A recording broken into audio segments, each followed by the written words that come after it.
A billionaire walks into her mansion early, and the janitor she trusted for 10 years suddenly grabs her arm and whispers, "Shut up, don't say a word." For a moment, she freezes, terrified, confused, and completely alone in a house big enough to hide 100 secrets. But what the janitor reveals next is something no amount of money could have prepared her for. A secret room she never knew existed, security cameras she never installed, and a dangerous truth about her own family that someone was willing to kill to protect. Before the next 4 minutes pass, her entire world will flip upside down. Her fortune, her identity, even the people she thought she could trust. If you think you know how this ends, you don't. Because what the janitor shows her in the next moment is the shocking twist that changes everything. Stay with me, you do not want to miss what happens next. Welcome to BrainFuel, the place where unbelievable true-life twists, emotional journeys, and mind-bending stories come alive. Every episode pulls you deeper into mysteries, miracles, betrayals, and the hidden side of human nature. If you love stories that keep you thinking long after the video ends, then you're in the right place. Subscribe, settle in, and let's dive into today's story. Don't move, and don't say a word. Those were the first cold, trembling words Olivia Crane heard the very moment she stepped into her mansion. Words spoken by the last person she ever expected to see standing in her foyer, Marco Reyes, her janitor. For a few seconds, Olivia didn't even breathe. She had returned from her business trip a full day earlier to surprise her staff the next morning, but now she was the one being surprised, and not in a pleasant way. The mansion lights were dim, the enormous hall unusually quiet, and Marco stood in the middle of it, completely still except for the rapid rise and fall of his chest. He pressed one finger firmly against his lips, his eyes wide with warning. "Please," he whispered, even softer this time, "don't make a sound." Olivia's instinct was to demand answers. No one, not even her highest-ranking employees, had the right to speak to her like that. She was Olivia Crane, one of the youngest billionaires in the country, owner of Crane Technologies, a woman whose decisions could shift markets. But something in Marco's voice stopped her. There was fear in it, urgency, protection. She swallowed hard. "Marco, what's—" He cut her off instantly with a shaking head. "Not here," he mouthed. "Follow me, quietly." Olivia looked around. Nothing seemed out of place. Not yet. The tall windows, the gold accents, the marble floors, everything was exactly how she had left it. But something felt wrong. The air was heavy, tense, like the house itself was holding its breath. Marco took a step backward, signaling her to move behind him. It struck her how unusual this was. Marco was the kind of employee who barely spoke unless spoken to, always keeping his eyes lowered. Seeing him like this, alert, commanding, almost trained, sent a chill crawling down her spine.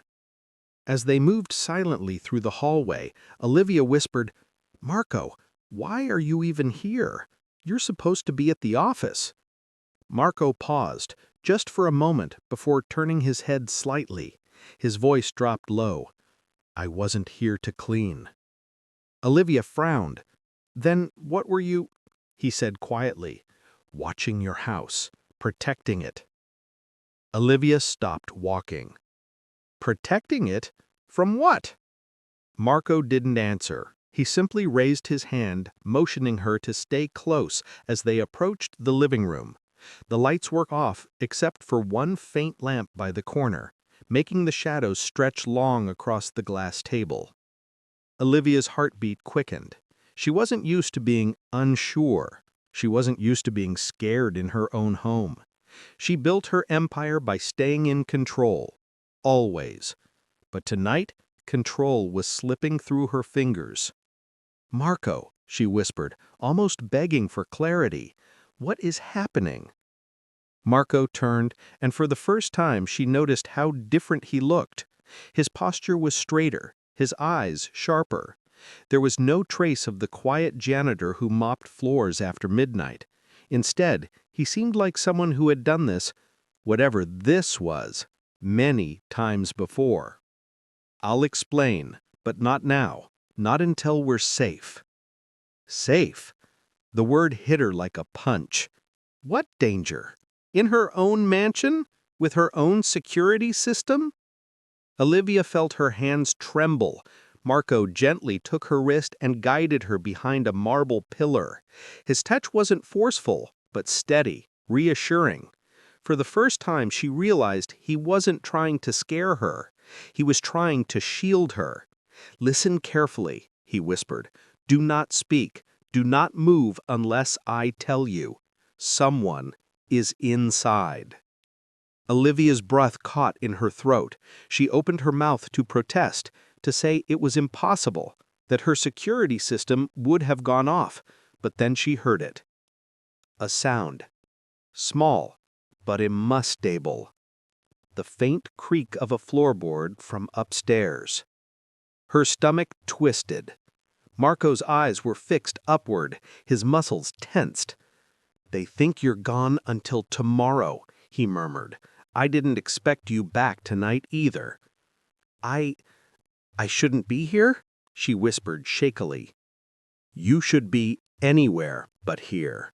But now that you are, we have to act fast." Olivia pressed her back against the pillar, trying to steady her breathing.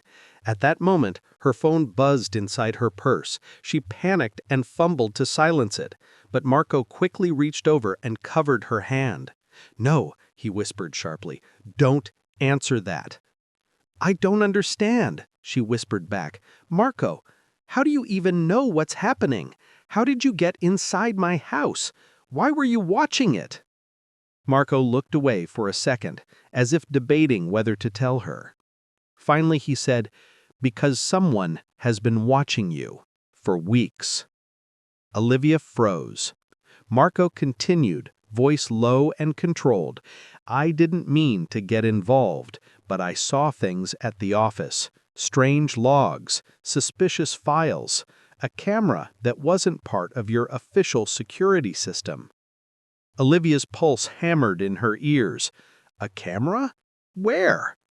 "In your private office, and I suspected more." She felt cold, violated, like her privacy had already been ripped away before tonight ever happened. "So, I followed the signs, and they led me here, to your house." Olivia leaned against the wall to stop her knees from buckling. How long had someone been inside my life, my space, my private world? Before she could process any of it, Marco suddenly raised his hand. "Shh!" Footsteps again. Closer this time. Slow, heavy, intentional. Marco pressed his finger to his lips again, but this time it wasn't caution. It was command. Olivia didn't recognize this version of him, but she trusted him in that moment, more than she wanted to admit. Somehow, the janitor she barely noticed every day suddenly felt like the only person standing between her and something terrifying. A shadow moved across the upstairs balcony railing. Marco's jaw clenched. "They're coming. Stay close." The nightmare had only just begun. Marco pulled Olivia deeper behind the marble pillar, his hand still wrapped firmly around her wrist. She could feel his pulse, fast, tense, alive with adrenaline.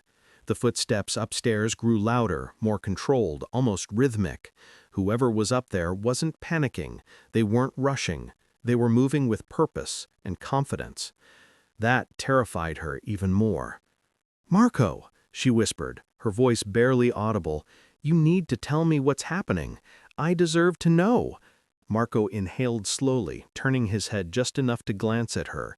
His eyes were sharp, focused, nothing like the mild-mannered janitor she thought she knew. "You will," he said quietly. "But right now, if you make a sound, we both risk our lives." Olivia pressed a hand against her own chest, trying to steady the fear rising inside her. She wasn't used to being helpless. She hated it. Her whole life, she had been the one giving orders, solving problems, controlling outcomes.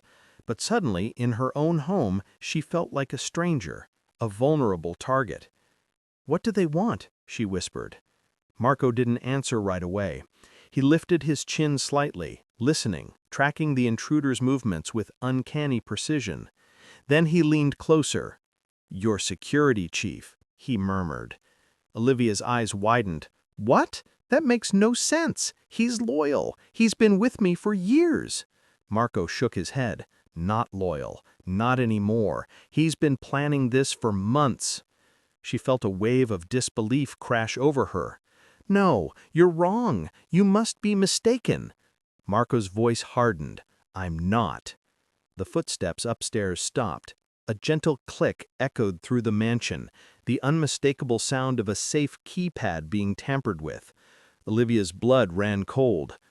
Marco nudged her behind him again. "He's in your private office. He's going for your safe." But Olivia wasn't thinking about the safe. Her mind was spinning on something else. The security chief, a man she trusted enough to give full access to her mansion, a man who had shared meals with her team, protected her during international trips, and handled confidential documents. "He wouldn't betray me," she whispered stubbornly, almost like she needed to convince herself. Marco swallowed, and the look he gave her was filled with sympathy, but also truth. "I know it's hard to hear, but not everyone around you is who they appear to be." She frowned at him. "Including you? You said you weren't cleaning. Then what were you doing in my house?" Marco closed his eyes briefly, as if gathering courage. "Because I saw something I couldn't ignore." "Saw what?" He exhaled, leaning closer so his whisper wouldn't echo. "A camera." "A camera?" Olivia's heartbeat stuttered. "Where?" "In your private office ceiling, behind the light panel." Olivia felt dizzy. "That's impossible. My security system—" "Too overwritten," Marco finished. "Not from outside, from inside, someone who knew your system better than anyone else." Her mind replayed countless moments the security chief had assured her everything was under control. He had been the one who installed the upgraded cameras. He had been the one who insisted the system needed routine checks. He had been the one who told her that privacy was his #1 priority. Olivia felt sick. Marco continued. "When I saw the camera, I reported it. To you." "No, you didn't," Olivia snapped, defensively. "I never received anything." "You did," Marco said gently. 3 emails, all detailed, all ignored. Olivia's face flushed with embarrassment. She had, once again, chosen work over everything else. Her inbox usually had thousands of unread messages. She barely skimmed anything from low-level staff. Marco saw her expression change and softened his voice. "It's not your fault. You're busy. I understand that." But she didn't feel understood. She felt foolish, vulnerable, exposed. "And when you didn't reply," Marco said, "I started watching the logs myself. I found file transfers, suspicious codes. Someone was accessing your personal drives without your permission." Olivia covered her mouth, horrified. "I tried to talk to your security chief," Marco added quietly. "But when he realized I was watching him, he started watching me." A chill slid down Olivia's spine. "Watching you? Why?" "Because I got too close to the truth," Marco said. "And he couldn't risk me telling you. So I stopped going home. I stayed near your office, near this house. I watched every night." That sounds dangerous." "It was," Marco admitted. "But I couldn't let him hurt you or take what you've built." The footsteps upstairs began moving again, this time heavier, faster, like the intruder had found what he was looking for. Marco's jaw tightened. "He thinks you're out of the country. He planned tonight because he assumed he had the house to himself." Olivia pressed her back against the pillar, her breathing shaky.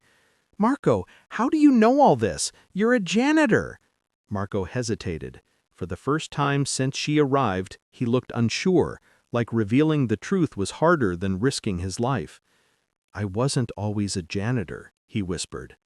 "Then what were you?" He took a long breath. "I worked in intelligence, for a government agency. I left that life behind years ago. I took this job because I wanted normal, quiet, simple." Olivia blinked slowly.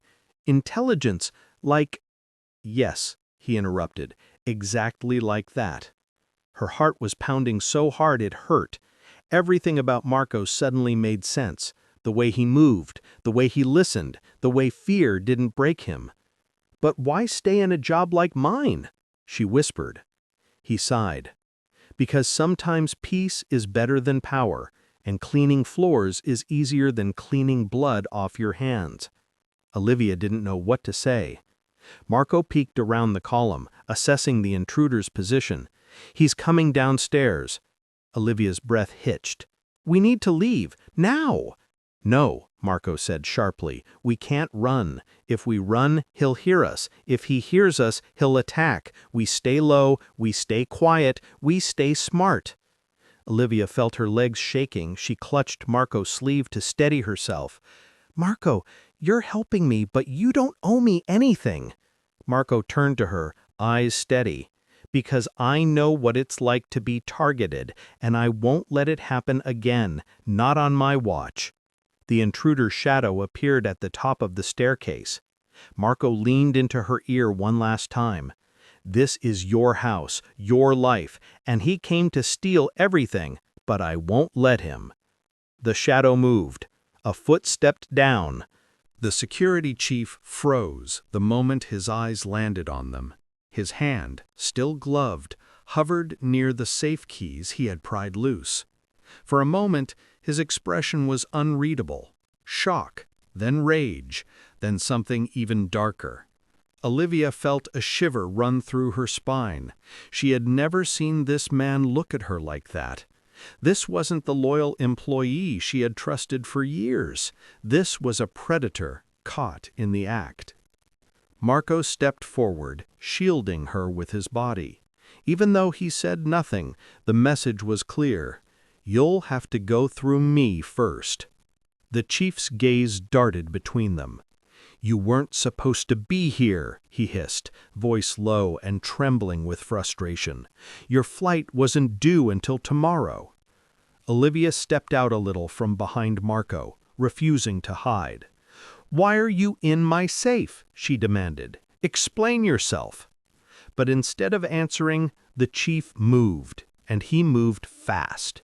He lunged toward her in a burst of violence so sudden, Olivia barely had time to react. She stumbled backward, her heart hammering in panic. But before the intruder's hands could reach her, Marco shot forward with a speed that seemed impossible. What happened next was a blur. Marco caught the chief midair, hooking an arm around his throat, using his own momentum to flip him sideways. The two crashed into a table, knocking over a vase that exploded into shards across the marble floor. Olivia flinched at the sound, her breath trapped in her chest. Marco didn't let go. He pinned the chief's arm behind his back with an efficiency that couldn't be taught in any janitorial training. The chief, gritting his teeth, tried breaking free, but Marco adjusted his stance, applying pressure in just the right angle, enough to paralyze movement without breaking bones. "You're done," Marco said, breath steadied despite the struggle. "You think you're a hero? You're nothing, a nobody!" Marco tightened the hold, forcing the man's face closer to the ground. "I'm the reason she's still alive. That's enough." Olivia stared, stunned beyond words. Marco wasn't angry. He wasn't even flustered. He was calm, methodical, and terrifyingly skilled. This wasn't luck. This wasn't adrenaline. This was training. Real training. Her heart throbbed with a mixture of fear and gratitude. "You betrayed me," she said softly when she found her voice again. The chief stopped struggling, letting out a bitter laugh. "You never pay attention. Do you know how much your competitors offered me? They wanted your algorithms, your secret formulas, your future plans, everything you built." "So you sold me out?" she whispered. He sneered. "Why shouldn't I? You think loyalty pays my bills? You think your success belongs only to you? I deserved more." Anger boiled inside her, but Marco spoke before she could. "You deserved nothing," he said coldly. "You abused access she trusted you with. You're not a victim, you're a thief." The chief thrashed again, but Marco slammed his palm against the man's shoulder blade, locking him down. Another cry escaped the intruder's lips. Olivia grabbed her phone with trembling hands and dialed emergency services. Her voice cracked as she spoke to the operator, explaining the break-in, the attack, the threat. When she hung up, she walked closer to Marco. "Is he secure?" she whispered. Marco nodded calmly. "I can't move unless I let him." The chief snarled from underneath him. "You hired a monster!" Marco leaned down. "The only monster here is you." Sirens echoed faintly in the distance, growing louder as the police approached. Olivia let herself exhale for the first time in what felt like hours. But the chief wasn't done. "You don't even realize how many people want what you have," he spat. "They were going to pay me for every secret in that safe. Everything you built was going to crash." Olivia's stomach twisted. "Why? Why do you hate me so much?" "Because you're easy to underestimate, too trusting, too busy, too blind." Olivia's eyes stung, not from fear, but from humiliation. She had been blind. She had brushed off warnings. She had ignored Marco's emails. She had believed her wealth and security system protected her. She was wrong. Marco noticed her expression and spoke again, gentler this time. "Don't listen to him. None of this is your fault." She swallowed hard. "It feels like it is." "It isn't," Marco insisted. "You're human, not a machine, and you put trust in someone who pretended to deserve it. That's not weakness." Before she could respond, the front door burst open. "Police! Hands where we can see them!" Marco immediately released the chief, raising both hands, stepping away slowly. Officers swarmed in, weapons drawn, shouting commands. The chief didn't put up a fight. One officer pulled him up, while another slapped cuffs on his wrists. The man glared at Olivia as he was dragged out. "This isn't over," he growled, but the officers shoved him toward the exit. As soon as the door shut and the sirens faded down the driveway, the mansion fell unnaturally quiet. Olivia exhaled, shaking. Marco stood across from her, hands still slightly raised until he was sure all danger had passed. He finally lowered them and looked at her with concern. "Are you all right?" She didn't answer immediately. She stepped toward him, and without thinking, threw her arms around him. Marco stiffened, not expecting it, then slowly relaxed. "You saved my life," she whispered. Marco pulled back a little. "Anyone would have." "No," she said firmly. "Not anyone. You. You protected me when you didn't have to." He looked away, almost ashamed. "I just did what was right." Olivia shook her head. "You did far more than that." A beat of silence passed between them. Then she took a deep breath. "Marco, I don't ever want you cleaning another floor in my company again." He blinked, confused. "Ma'am? You're done being a janitor." He frowned. I don't understand." Olivia met his eyes. "I want you as my head of security, officially, with full authority, full pay, full trust." Marco's eyes widened in disbelief. Olivia, I don't know if that's— It is, she said softly. You've already proven you're the only person I can truly rely on. Marco looked torn, overwhelmed, even emotional. If you're really sure, then I'll accept. She smiled, a real, warm smile. I'm sure. For the first time that night, the fear inside her settled. She wasn't alone. She wasn't vulnerable. She had someone who would risk everything to protect her. And in that moment, Olivia understood something powerful. Sometimes the person you overlook is the one who stands up when the world collapses around you.